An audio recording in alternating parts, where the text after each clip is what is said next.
বেকারত্বের বোঝা যখন গায়ে, তখন ছেলেটা রাতের অন্ধকারকেই ভালোবাসে, দিনের আলোকে ভয় পায়। 18 বছর বয়সী বেকার ছেলেটা এখন বাবার চোখের দিকে তাকিয়ে কথা বলতে পারে না। এই জন্য দীর্ঘদিন থেকে একসাথে বসে খাবারটাও খায় না। একসময় স্বপ্ন দেখাতো, আর এখন স্বপ্ন দেখায়। বাস্তবতার ধাক্কায় জীবন কতটা পরিবর্তন হয়, একমাত্র 18 বছর বয়সী বেকার ছেলেটাই শেখায়। ঘরের বেকার ছেলেটা জল হিসাবে বারবার শরীরে রক্ত পান করে, আর ভাত হিসাবে বারবার শরীরের মাংস চিবায়।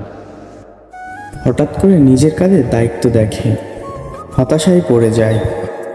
বসন্তকালে শারীরিক পরিবর্তন ঘটে, বইয়ের মাধ্যমে শেখানো হয়। তবে জীবনের পরিবর্তনের গল্প কখনোই উল্লেখযোগ্য হয়নি। ব্যক্তির নিজেই কোনো বুঝতে হয়।